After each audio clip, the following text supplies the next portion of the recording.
Galera, vamos aí a mais uma aula, né, de produtos vetoriais.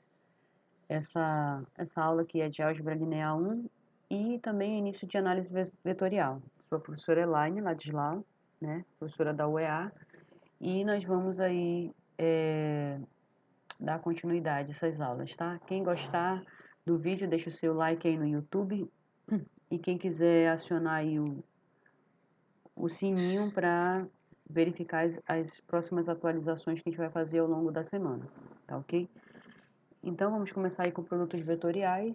A gente vai verificar aí os três principais tipos, né, de produtos vetoriais, que são o produto interno, ou produto escalar, o produto externo, ou produto vetorial, e o produto misto, tá? Cada um desses produtos, eles vão ter aí uma aplicação. No caso do produto interno, a gente vai verificar que o produto interno permite calcular ângulos, tá? Ângulos entre dois vetores. O produto externo já vai permitir a gente calcular a área de figuras planas, tá? E o produto misto permite a gente calcular volumes. Bem, vamos aí falar então do produto interno. Bem, o produto interno, ele se dá entre espaços vetoriais de mesma dimensão. Nesse caso aqui a gente pegou o R3, tá? Então, dois vetores no R3, para poder a gente fazer a operação do produto interno, a gente precisa de dois vetores, e vai chegar no número real. Então, como que a gente vai fazer isso? A gente vai pegar aqui o vetor U, que tem as componentes x1, y1, z1. Lembrando que essa escrita aqui é a decomposição em termos dos versores do R3, tá? O I, o J e o K, eles formam uma base para o R3 chamada de base canônica. Então, por isso que a gente está pegando a decomposição aqui dessa forma, tá? Mas seria a mesma maneira de você representar isso nas coordenadas x1, y1, z1 e o v, x2, y2, z2, tá? Então, perceba o seguinte, para a gente fazer esse produto interno, que a gente vai simbolizar aqui por esse pontinho, ok? A gente vai pegar as primeiras componentes de cada vetor, né? No caso aqui x1 e o x2. E a gente vai fazer esse produto, tá? x1 vezes x2. E vai somar com no caso, sempre coordenada a coordenada, a gente vai fazer o produto. Então, a segunda coordenada desse primeiro vetor, a segunda coordenada do segundo vetor aqui. Então, vai ficar y1 vezes y2, mais o produto das últimas coordenadas, z1 vezes z2. Ok? Então, isso aqui a gente vai definir como sendo um produto interno. Você vai pegar o produto das coordenadas que estão na mesma posição e fazer a soma desses produtos, tá? Esse produto interno, então, como vocês estão vendo, pega dois vetores, né, de mesmo espaço, definidos no mesmo espaço, e associa, então, um número real, tá? A gente vai ver as particularidades quando isso for zero e quando for diferente de zero. Lembrando que a gente, na aula 1, a gente verificou o comprimento de um vetor. No caso, se esse vetor tivesse as coordenadas x e y aqui, né, hipoteticamente, a gente tinha visto que o comprimento desse vetor era a raiz quadrada de x ao quadrado mais y ao quadrado, ou seja, a raiz quadrada da primeira componente ao quadrado mais a segunda componente ao quadrado. Mas se a gente for verificar agora essa nova notação que a gente viu aqui do produto interno, se a gente fizer v interno v, a gente vai chegar em x ao quadrado mais y ao quadrado, que coincide então com a mesma notação. Então a gente pode dizer aqui que o comprimento do vetor v seria a raiz quadrada do produto interno de v por v, tá? A gente vai utilizar então essa nova identidade aqui, tá? Bem, as principais propriedades do produto interno. A gente percebe então que se a gente fizer o produto interno de um vetor por ele mesmo, isso aqui sempre vai dar um número positivo e igual a zero se somente se o vetor for o vetor nulo, tá? Ou seja, todas as componentes do vetor aqui iguais a zero. A gente percebe facilmente que o produto interno ele é comutativo, tá? Se a gente alterar aqui a posição dos vetores, isso não vai influenciar no valor do produto interno, tá? você pode pegar aí vetores genéricos e fazer essa continha que você vai chegar no mesmo resultado, tá? A propriedade distributiva, né, ou fazendo aqui um produto interno entre um vetor e um vetor soma, tá? Lembrando que essa operação antes do parêntese, ele vai ser arrastado, tá? Então, aqui nesse caso vai ser U interno V mais U interno W, tá? Também não é difícil, você pode utilizar a escrita genérica e fazer a comprovação dessa propriedade distributiva. E também aqui nesse caso, se a gente estiver operando com um vetor que seja dado por uma multiplicação por um escalar m, aqui nesse caso, m é um número real, tá? mu interno v. Então, a gente percebe que a gente pode simplesmente tirar essa constante, né, esse m, e fazer a operação só entre vetores aqui, u interno v, tá? E depois você faz a multiplicação aqui de números reais, porque m é um número real e o produto interno vai dar um número real também, certo? E a gente também pode fazer a mesma operação aqui fazendo U interno MV. Então, todas essas operações aqui, elas são iguais, tá? Então, a facilidade do produto interno também seria não se preocupar muito com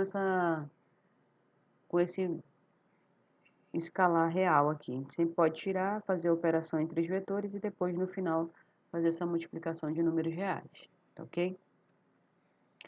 Bem, então uma das principais aplicações, como eu falei ainda há pouco, do produto interno é calcular o ângulo entre dois vetores, tá? A gente está supondo aqui dois vetores U e V não nulos, tá ok? E um ângulo entre eles aqui que eu estou chamando de θ, certo? Na aula 1, nós vimos que a gente sempre pode fazer aqui, gerar através desses dois vetores um paralelogramo fazendo a propriedade de equivalência, né? Você pega, arrasta esse U aqui para a pontinha do V e arrasta o V para a pontinha do U e a gente forma então esse paralelogramo. A gente viu que a diagonal maior desse paralelogramo vai ser o vetor soma, né? E aí vai ficar para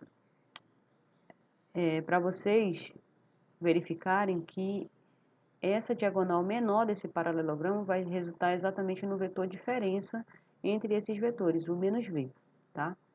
Não é difícil também, você vai ter que somente utilizar uma propriedade de equivalência para arrastar, porque esse vetor diferença ele vai aparecer na origem, mas você arrasta aqui para essa diagonal e você percebe que é exatamente a mesma coisa, tá? Então, percebo que fazendo isso, a gente tem um triângulo, tá? Onde a gente já sabe as medidas aqui, a medida desse é o módulo de U menos V, esse outro aqui é o módulo de V e esse outro aqui é o módulo de U, tá? Compreendendo esse ângulo θ. Então, a gente vai utilizar aqui a lei dos cossenos, tá? Como que a gente vai fazer isso? Fazendo uma analogia aí ao Teorema de Pitágoras, a gente vai ver aqui o vértice que se opõe ao ângulo aqui, que seria U menos V. A gente interpretaria esse U menos V aqui, essa medida, módulo de U menos V, como se fosse a hipotenusa do triângulo, tá? Só uma analogia. Então, seria o quadrado da hipotenusa, né, que seria o quadrado do módulo de U menos V, vai ser igual à soma dos quadrados dos catetos, que seria o quadrado desse comprimento de U aqui, mais o quadrado do comprimento de V, certo? Mas aí a gente lembra que esse ângulo aqui não é reto, né? Não é 90 graus. Então, você tem que descontar aí alguma coisa. Então, esse desconto é menos 2 vezes o comprimento de U vezes o comprimento de V, ou seja, esses que estão aqui envolvendo o ângulo, vezes o cosseno de θ. Tá? Isso aqui, na verdade, você pode encontrar aí nos livros textos, a lei dos cossenos, tá? Bem, utilizando a propriedade que a gente acabou de ver, que o módulo ao quadrado de um vetor é, na verdade, o produto interno dele por ele mesmo. Então, a gente fazendo aqui o produto interno de U menos V por U menos V, né, com a propriedade distributiva aí, a gente vai chegar nessa continha aqui, ó. Módulo ao quadrado de U menos V vai ser módulo ao quadrado de U mais módulo ao quadrado de V, menos 2 vezes U interno V, beleza? Aí, então, só substitua essa continha aqui desse lado nesse segundo membro continua valendo a mesma igualdade aqui. A gente vai fazer as simplificações, né? Módulo de U ao quadrado de U, módulo de U ao quadrado, módulo ao quadrado de U também aqui desse outro lado, então a gente vai cortar, né? Vai simplificar. Aqui também módulo de ao quadrado de V também aparece dos dois lados, a gente pode simplificar. E a gente teria só uma identidade aqui, menos 2 vezes o produto interno, menos 2 vezes essa medida aqui. Então, simplifico menos 2 também, e a gente vai ter essa identidade. O interno V vai ser o comprimento de U vezes o comprimento de V vezes o cosseno de θ. Então, a gente consegue uma identidade relacionando o cosseno de θ, né, de uma certa maneira aqui, com o produto interno, ok? Para ficar mais fácil de você memorizar, a gente pode isolar aqui o cosseno de θ, então o cosseno de θ vai ser U interno V sobre norma de U vezes norma de V.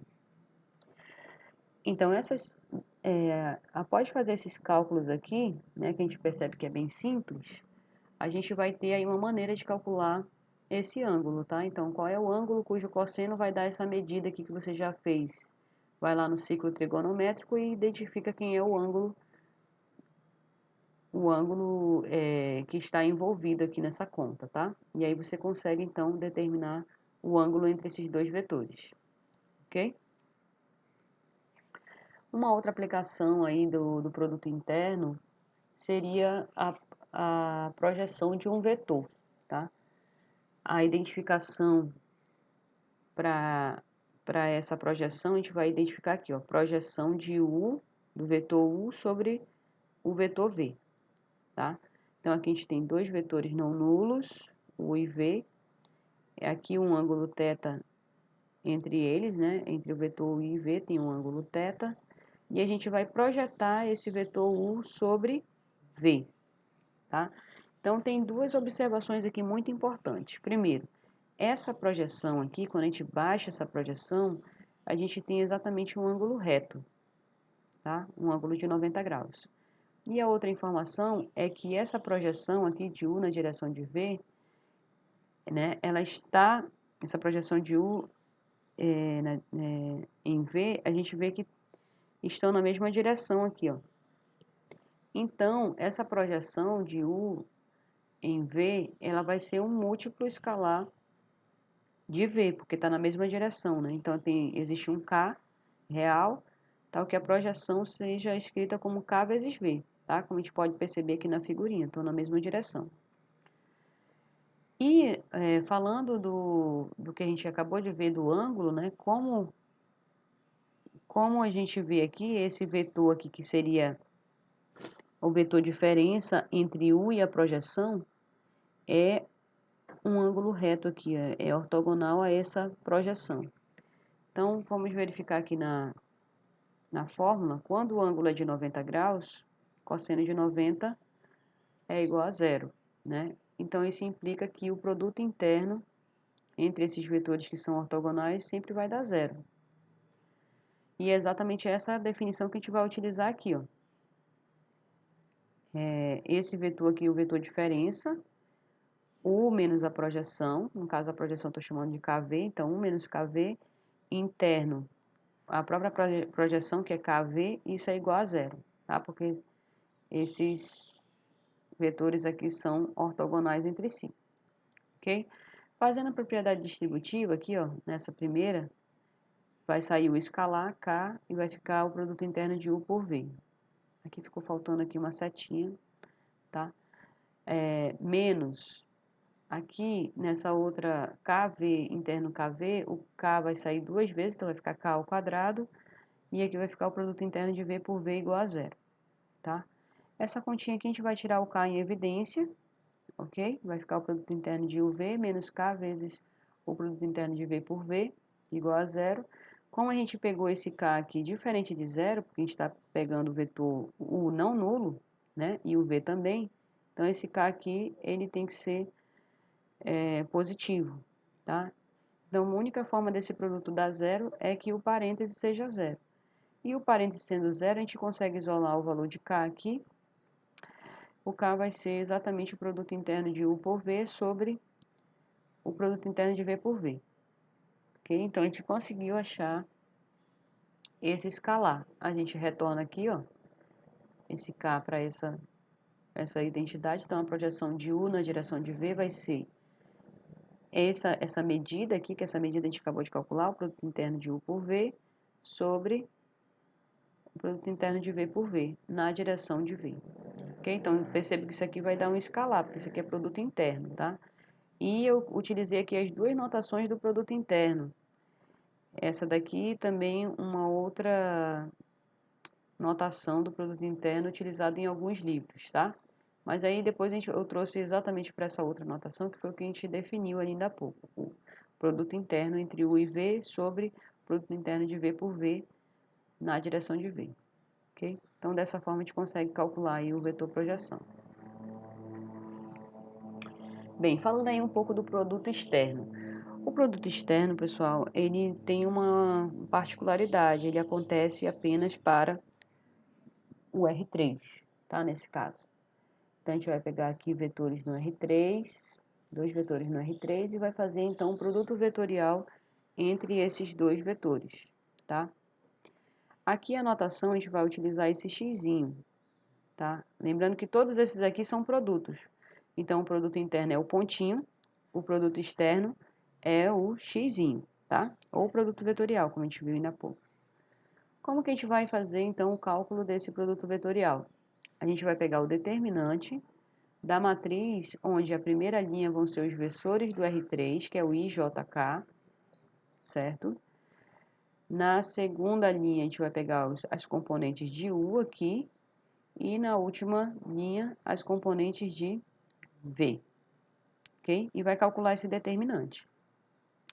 Lembrando, quando a gente calcular esse determinante, a gente vai ter componentes em I, J e K de novo, que a gente vai colocar em evidência, tá? Isso vai gerar, então, um novo vetor, ok? Então, esse produto vetorial, ele vai gerar um outro vetor.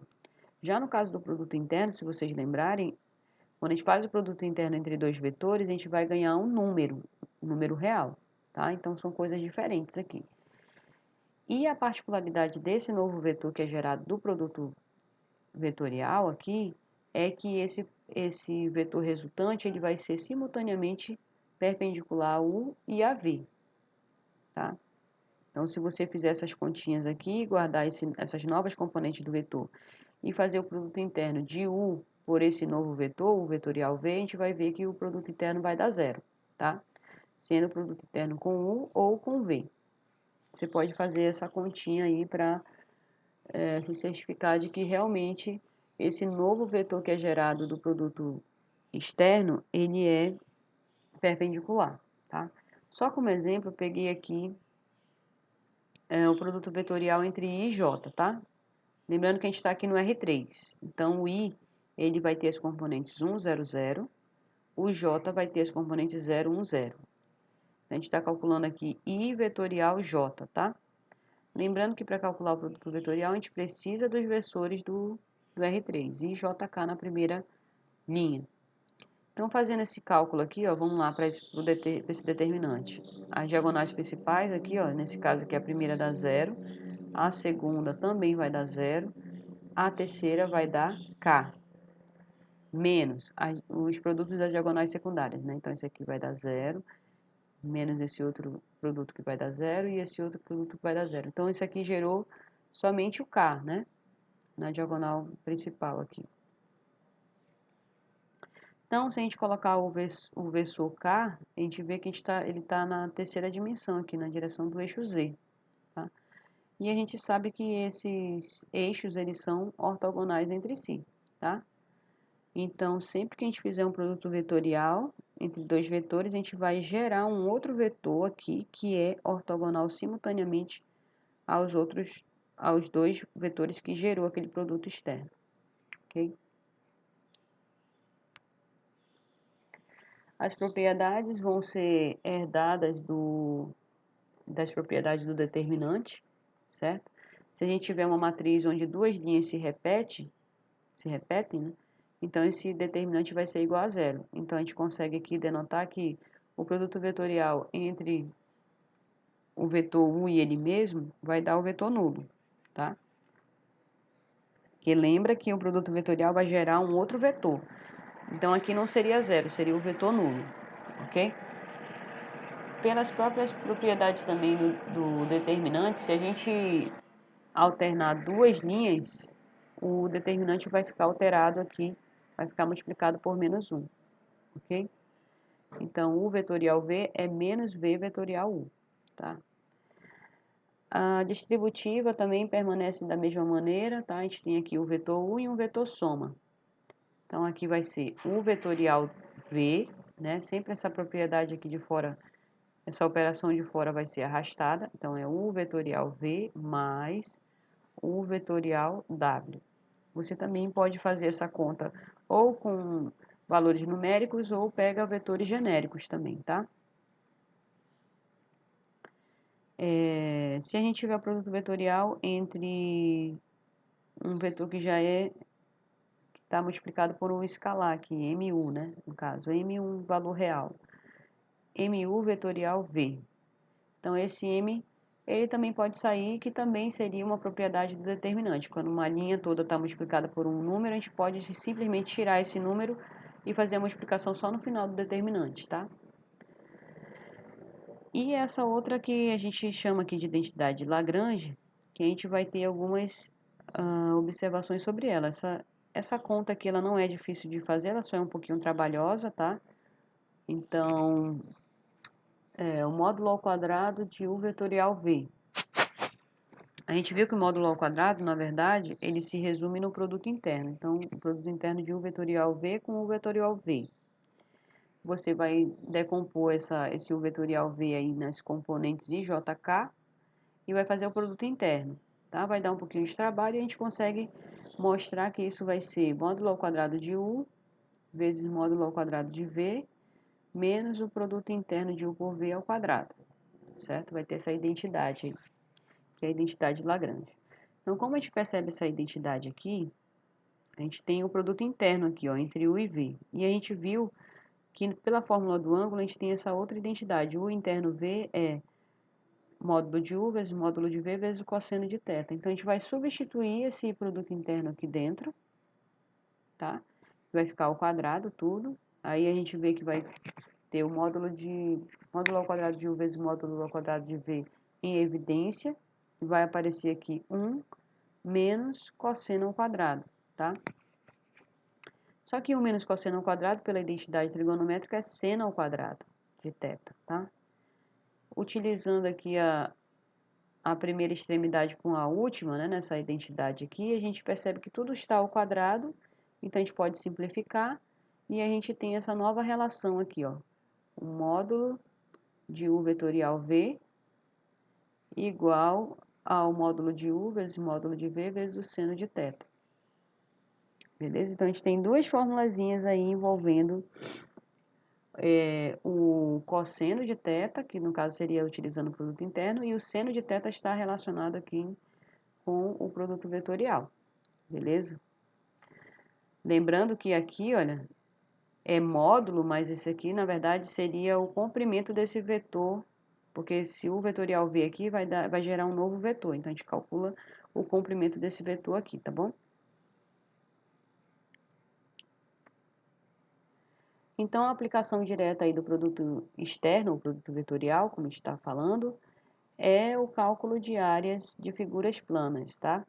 Então, se a gente tem aqui um paralelogramo gerado por esses dois vetores, U e V aqui, né, que vai dar a base e seria, entre aspas, a altura desse paralelogramo, né? De forma indireta, a gente vê que a altura está associada aqui, aqui a gente está dizendo que esses vetores têm um ângulo entre eles, tá? Então, quem seria a área do paralelogramo, que a gente já conhece? É base vezes altura. Quem seria a base aqui nesse caso? Seria o comprimento desse vetor U aqui, ó. E quem seria a altura seria o H, tá? Mas o H seria a projeção desse vetor na direção desse outro. A gente sabe que essa projeção aqui, ela é ortogonal, tá? Então, esse triângulo aqui é retângulo. E a gente consegue, então, pelo seno, cosseno e tangente, a gente consegue então achar aqui essa altura em função desse θ, tá? A gente percebe aqui que como o H é o cateto oposto ao ângulo aqui, a gente então relaciona isso com o seno, certo? Seno. Então, o H vai ser módulo de V vezes o seno de θ, tá aqui, ó. Beleza? As relações métricas num triângulo retângulo, tá? Envolvendo aqui esse ângulo θ. Então, a gente substitui, né, o H aqui dentro para descobrir quem é essa área. Então, a gente tem, substituindo aqui o H aqui dentro, vai ficar módulo de U vezes módulo de V vezes seno de θ. Opa, mas isso a gente já viu ainda há pouco pela relação, que isso está associado com quem?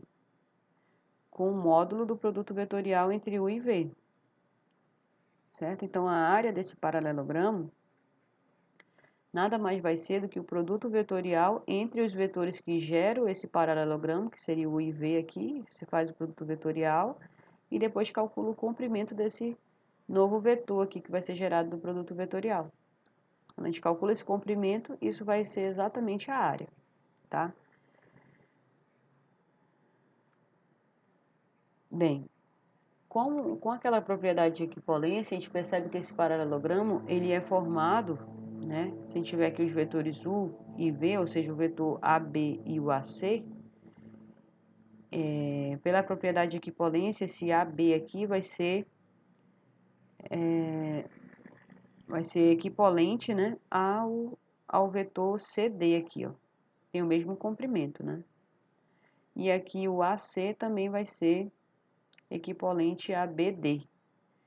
Portanto, tem a mesma medida aqui, ó, e gerando então dois triângulos de mesma área, tá? Então esse paralelogramo compreende dois triângulos com a mesma área, tá? Então, como a gente quer saber a área de um só triângulo, a gente divide então a área do paralelogramo, que a gente viu que é o comprimento de AB cartesiano AC, né, vetorial AC, e divide por 2, beleza? Então fica bem rápido a gente calcular a área de um triângulo, né, vetorialmente, certo? Se você tem aí as coordenadas desses vértices, a gente gera os vetores, né?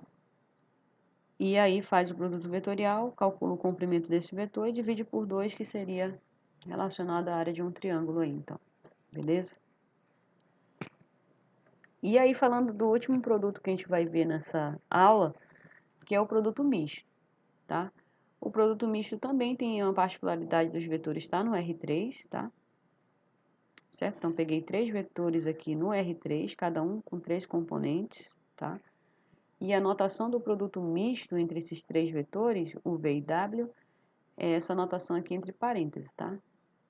Então, você vai colocar aqui os vetores entre parênteses. E pelo próprio nome, o produto misto, ele vai ser definido a partir das dois produtos que nós vimos ainda há pouco, produto interno e produto vetorial, tá? Então, aqui, quem vai ser o produto misto entre U, V e W? Vai ser U interno, V vetorial, W, tá? Então, você está misturando aqui as duas operações que nós acabamos de ver, o produto interno e o produto vetorial, beleza? Fazendo uma conta aí, vamos dizer assim, com vetores genéricos, a gente consegue aqui decompor esse V vetorial W nas componentes I, J, K, né, gerando um novo vetor, e fazendo o produto interno, a gente chega, né, utilizando a regra dos cofatores aqui para calcular esse determinante, a gente chega que o produto misto nada mais vai ser do que o determinante da matriz formada pelas componentes aqui na ordem, né? Os componentes de U na primeira linha, componentes de V na segunda e os componentes de W na terceira linha. Então, o produto misto nada mais vai ser do que esse determinante formado pelas componentes de U, V e W, né? Respectivamente. Então, ele fica muito mais simples de calcular do que fazer o produto interno e o produto vetorial, né? Você pode aí já fazer diretamente, tá? Então, olha, o produto misto ele vai ser também um número real, tá? Porque ele vai ser um determinante aqui. Pode ser positivo, negativo ou nulo, tá? Para as aplicações aí, no caso, a aplicação direta do produto misto é o volume de figuras no R3. Aí, no caso, a gente vai pegar aqui um prisma, certo? Esse prisma não necessariamente aqui reto, tá? Ele está formando um ângulo aqui com esse eixo Z de θ, tá? E a gente tem aqui que os vetores U, V e W geram esse prisma, né? Lembrando que a gente pode construir aí através da propriedade de arrastar os vetores. Então, com esses três vetores aqui, a gente consegue criar esse prisma, tá? Então, para a gente calcular o volume desse prisma, qual é o volume de um prisma? É a área da base vezes a altura, tá? Nesse caso aqui, olhando a base desse prisma, vai ser um paralelogramo, que a gente já sabe calcular, então, a área, né? A gente já sabe que os vetores geradores aqui desse paralelogramo são V e W, então, quem é a área da base? É o módulo de V vetorial W, certo? A gente já viu isso na pouco. Nesse caso, a altura aqui, a gente vai usar novamente as relações métricas no triângulo retângulo, porque quando a gente baixa essa altura para cá, né, essa projeção, esse ângulo aqui é reto. Então, nós queremos saber a altura em função desse ângulo θ aqui, certo? Percebo que esse comprimento aqui da altura, ele está adjacente ao ângulo θ. Então, a gente vai usar o cosseno, tá? Então, a altura vai ser o comprimento de U aqui vezes o cosseno de θ, tá? Como a gente está pegando aqui esse ângulo entre 0 e π sobre 2, a gente vai utilizar aqui esse módulo aqui, tá? Então, substituindo aqui no volume, ó, a área da base é módulo de V vetorial W, vezes a altura, que é módulo de U, vezes o módulo do cosseno de θ. E a gente já viu uma expressão que envolve o cosseno de θ, que é exatamente quem? O produto interno, certo? Se a gente for pegar lá. Então, isso aqui nada mais é do que o produto interno entre U e V vetorial W, certo? Em módulo aqui. E a gente sabe que o que mistura aí as duas operações do produto interno e o produto vetorial é o produto misto. Então, o volume nada mais é do que o módulo do produto misto entre U, V e W, tá? Lembrando que U, V e W são os vetores geradores desse prisma, tá? Então, fica bem simples aqui o cálculo do prisma, cálculo do volume do prisma, utilizando o produto misto, tá? E a gente vai ver aqui uma última aplicaçãozinha aí do produto misto, que é o volume do tetraedro, tá? Lembrando, tetra é 4, edro, faces. Então, isso aqui é uma pirâmide de 4 faces, tá? Aqui eu desenhei aqui no GeoGebra, né, os 4 vértices do tetraedro. Então, tem essa face da base aqui e tem as faces laterais, que são 3, tá? Para ficar mais simples, eu vou pegar aqui no GeoGebra, deixa eu só retornar aqui.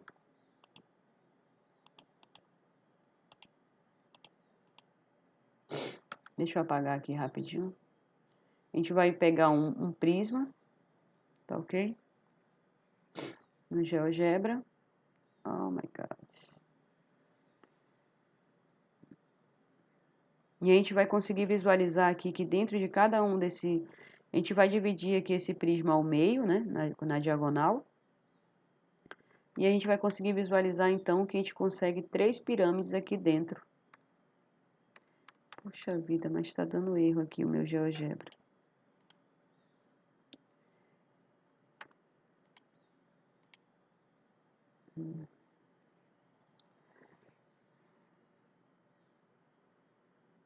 Bem, deixa eu tentar mostrar aqui para vocês no próprio slide, tá? A gente vai retornar aqui.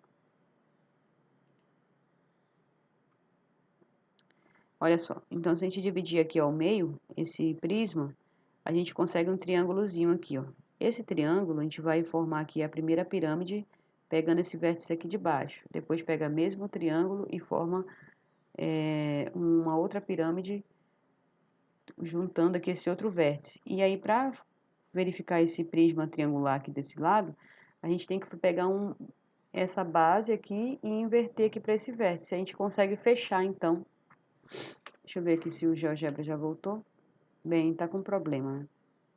Infelizmente, eu vou ter que deixar para a próxima para mostrar para vocês. Mas dá para você construir aí no GeoGebra um prisma e verificar que você consegue preencher, então, essa primeira parte aqui dividindo ao meio, aqui esse prisma triangular que fica, você consegue 3 pirâmides, 2 no mesmo sentido e uma emborcada, que é para fechar, então, esse primeiro prisma triangular. Então, a gente tem 3 desse lado, 3 do outro, então esse prisma contém exatamente 6 pirâmides, 6 tetraedros desse tipo aqui. Então, a gente vai pegar o volume da pirâmide como sendo 1/6 do volume do prisma inteiro, certo? E aí, para a gente fechar, então, nossa aula, a gente vai ver as posições relativas entre os vetores, tá? Vetores paralelos são vetores que estão na mesma direção, portanto, tem que ter um escalar aqui, que a gente possa escrever U como sendo K vezes V, tá? Então, sempre que a gente tiver essa igualdade aqui, envolvendo vetores, onde um é múltiplo do outro, a gente já sabe que os vetores são paralelos, tá? Vetores ortogonais é quando esses vetores formam um ângulo de 90 graus. E quando a gente pensa na fórmula do ângulo, que a gente viu ainda há pouco, isso aqui naturalmente acarreta que o produto interno entre esses dois vetores vai ser zero, tá? Então, sempre que o produto interno der zero, a gente sabe então que os vetores U e V são perpendiculares entre si. E aqui, no caso, uma última aplicação seria dos vetores coplanares. Co, mesmo, né? Planar, mesmo plano. Então, quando que 3 vetores estão no mesmo plano?